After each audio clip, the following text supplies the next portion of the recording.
Welcome, everyone. So appreciate everybody's participation. I know it's been a long day.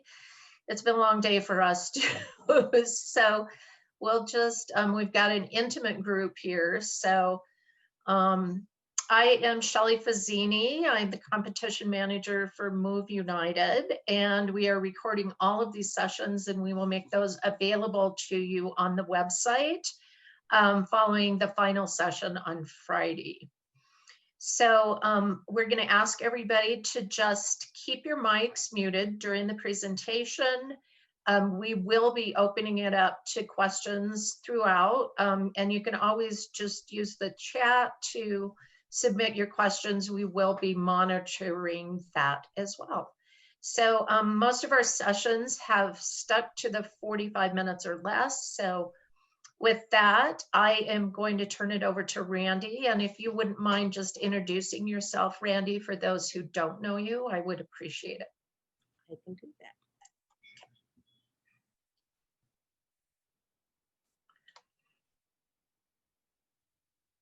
Go ahead, Randy. All right, I still see you on the screen, Shelley. Is that the way it should be? Yep, that's okay. Okay. Okay. Hi, everyone. My name's Randy. I was the archery Paralympic coach from about 2005 to 2018. I'm retired now, but I'm still doing a lot of archery stuff. My husband and I own Salt Lake Archery, and that's where I am right now. So if it gets, you hear arrows in the background, you should. Okay, hopefully it doesn't get too loud. Okay, we're going to go through the presentation, and then if you have any questions, let me know. Okay, I'm ready for the slides.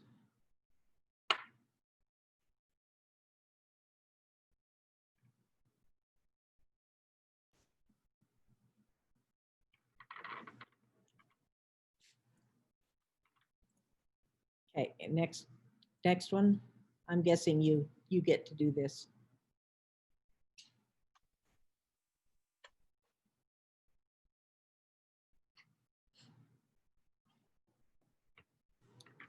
We made some pretty major changes to the rule book for 2020. We haven't made any changes for 2021, but we'll go through these, and if you have questions, let me know. So the next slide. The adult distances, these are there's both competitive and recreational.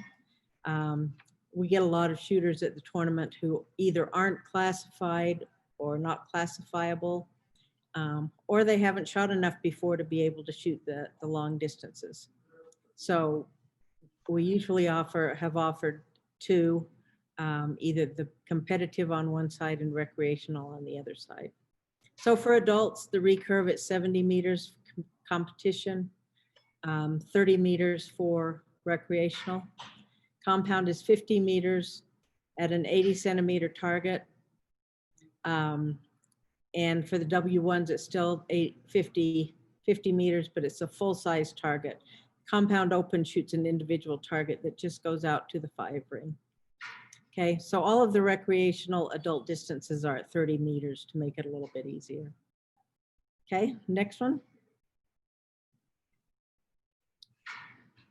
Okay, these are the distances for junior nationals. These are the official distances. Most of them are 50 or 30, makes it a little bit easier. We didn't put the young adult or juniors at 70 meters for the recurves just because it's a long ways and we haven't had anybody try to shoot that yet. So we thought we'd start with 50, and if we get a lot of competition and decide, we can move it up to 70, which is what it would be for the juniors. Okay, next one. And then these are suggested recreational distances. If you're doing a tournament that's a recreational tournament, you can really decide on the distances yourself and decide what's appropriate for the group you're working with. And if 30 meters is too far, you can certainly shorten it. Okay.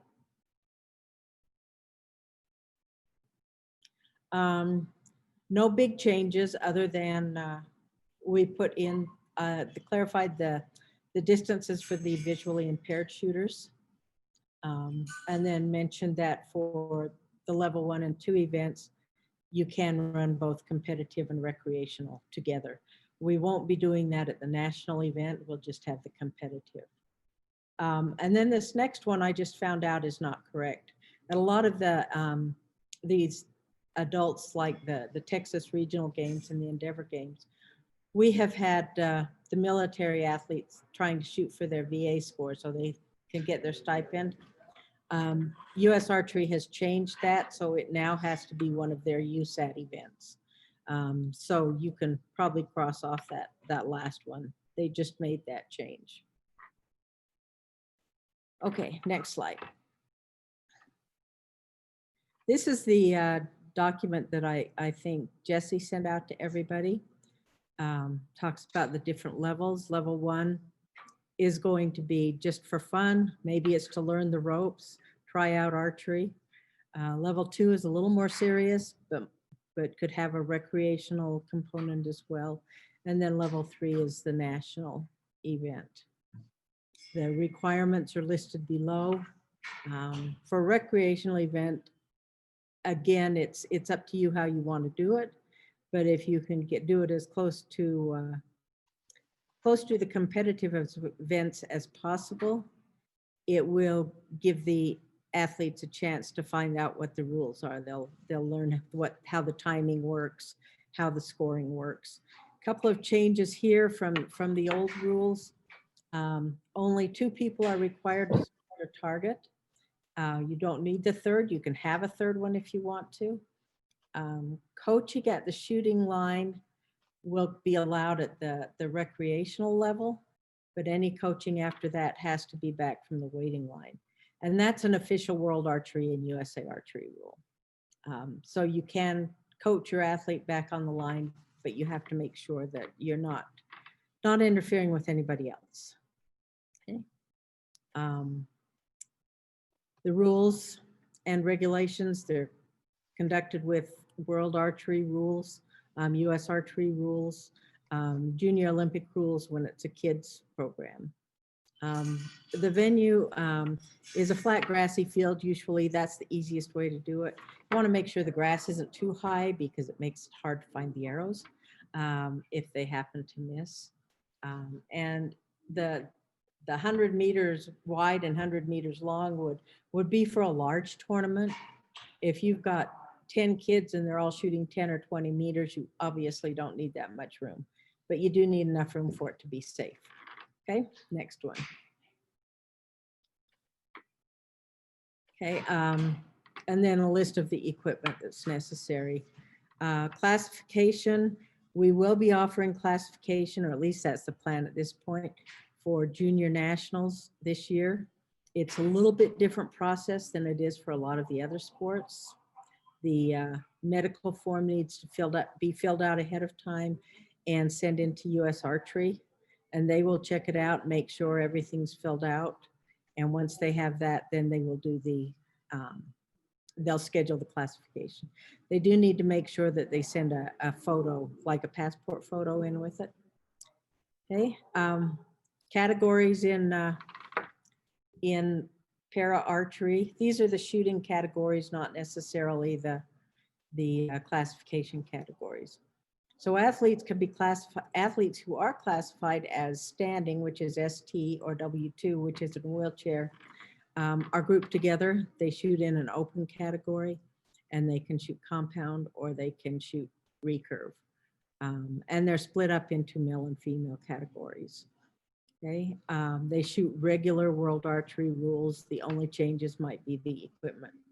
W1 archers are archers who generally have a disability in the upper part of the body and the lower part of the body. But they have recently included that it has to be 3 limbs and it has to have trunk involvement. So a lot of our W1 archers were unclassified recently, and they are now open archers. They were classified either as W2 or standing. So it's gotten a little bit more strict on that one. They shoot compound bows usually, but they only get recurve equipment, so there's no levels, no scope, magnifying scopes, and there is a limit of 45 pounds. Visually impaired archers can shoot with or without a blindfold, depending on how they're classified, but they have to use a tactile sight. And a tactile sight is a sight that looks like a regular sight, but it hits them right here on the hand. So they're using their hand to aim rather than looking through the sight.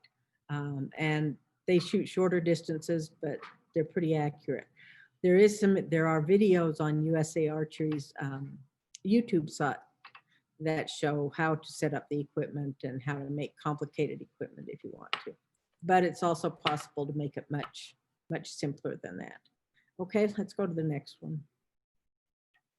Okay, and then here are the age divisions that we have. Okay, pretty self-explanatory. Okay, next one. Qualifying standards have been 100 points for several years.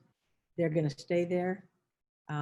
It does need to be shot at the official competitive distance. So if their competition distance is 50 meters, that's where the qualifying score has to be shot. And then after we try this for a year, we'll look at scores and see if they need to be adjusted. Okay. All of our records will start over again in 2021 because we changed the rules. Next one. And resources. Okay, any questions?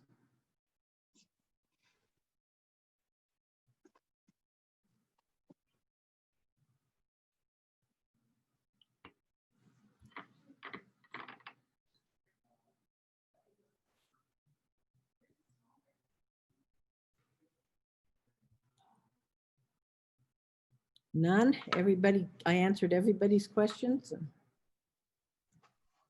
You guys can feel free to write it in the chat or unmute and ask any questions or share anything about archery in your program. Randy, do you want to just cover these archery contacts for everybody, please? Kind of give them an idea of who's who here. Sure, the first one is me. Karen Bach is in Colorado Springs. She has an archery shop there. She will be running the competition in Denver. And then Mary Emmons is at USA Archery. She does a lot of stuff there, but she's basically the chief of sport performance.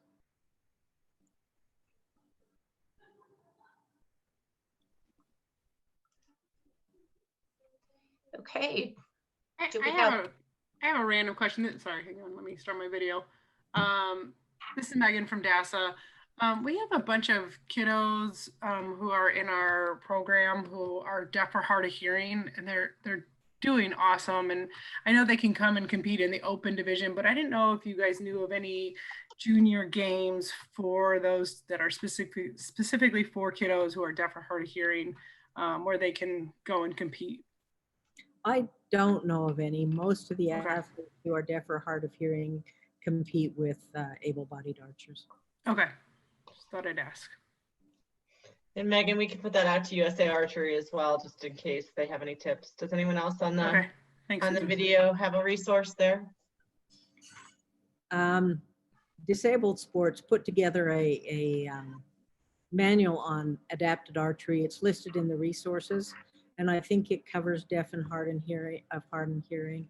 There really aren't any big adaptations, right? Other than making sure they can see the signals or see the signals rather than hearing the signals. Right. Okay, thanks. Mm-hmm. Is there anyone on the call that does not currently do archery that's thinking about expanding into that? Taylor, I believe you do, correct? I'm just really seeing if Taylor's been on all day or for pictures just there. And I'm really lucky that Randy is in the area, so she usually does come out with archery. Hey, this is Pam. Hi, Pam. Randy, I have a question for you. How do some of us that are already classifiers in other sports, how do we go about becoming a classifier at a national level for archery? You know, I've tried and tried and tried and tried to get USA Archery to come up with a national classification education program, and they just don't seem very interested in doing it. I will bring it up again and let them know there actually really is interest. But I've tried for probably 5 years to get them to do it, and they just don't see an interest, have any interest in doing it. So I'll try again. Okay, because there's several of us that really would, like to do it, and I know a lot of these athletes, in order to move forward, they need classification. And we're not asking to do a international. We just want to get them class for these regional meets with Move United. Yeah, and U.S. Archery's view in the past has been that they want their national classifiers to be internationally classified as well. Okay. Which doesn't make a lot of sense because we've only got 2 in the United States, which is an improvement over the 1 that we did have. Exactly. Okay. Thank you. Thank you, Randy. I'll try going straight through them instead of U.S. Archery and see if they can figure something out. Okay. Thanks. And Pam, it might be good for them to hear your perspective since you've been a classifier at a few different sports as they try to develop that. Some tips on how it's happened in other sports might be helpful. So we'll keep you in the loop. I got a question for you, and this might be a silly question, but no question is silly, right? Right. I was wondering, are there different distances from indoor to outdoor? Yeah, most of the indoor tournaments are shot at 18 meters, which is about 20 yards. Okay. They used to do some at 25 meters as well, but you don't find those around as often. But most of them are at 18. Okay. The summers here in Arizona are so brutal that we move everything indoors, and I just was curious about that. Yeah, that makes sense. I heard that there's a new facility in near Phoenix that's got the outdoor distances indoors, so you can practice for outdoors while you're indoors. Oh. I think it's at the PSE manufacturing facility. PSE manufacturing. Okay. Mm-hmm. Thank you. If you want to send me a note, I can send you a contact on that. But I sure will. Okay. Thank you. Yeah, I'll have to hunt it up and see what her email address is. Is everyone doing okay on equipment? Does anyone have any equipment questions or resources how to get equipment? You guys doing pretty good. One resource, if you're not available or not aware of it, is U.S. Archery does some JOAD equipment grants. JOAD is their Junior Olympic program, and they can cover equipment, but you do have to be registered as a Junior Olympic club, and that's not really difficult to do. And there aren't any big requirements other than the membership fee. Although coaches now do have to be Safe Sport qualified, Safe Sport certified, and have a background check. But that's not difficult to do either. So, but they do have some pretty good grant opportunities. And if you're working with adults, I think they have some VA money available. Randy, did you say that was USA Archery or who's Yes. doing that? Okay. And that's just usarchery.org. And then look at their JOAD, which is JOAD programs.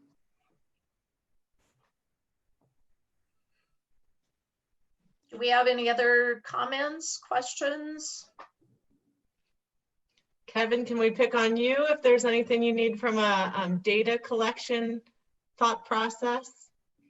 For those of you that have been on other calls, Kevin's our behind the scenes guru on fine tuning an event management system to work for multi-sport events.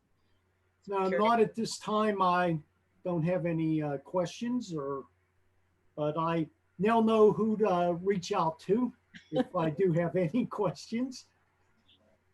Thank you.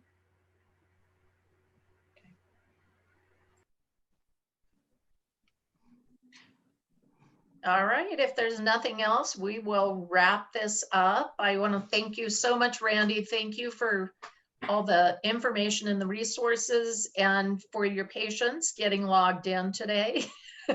You were making me a little bit nervous here at the end of the day, but all good. If any of you have questions, think of something, let me know. Absolutely. All right. And thank all of you for participating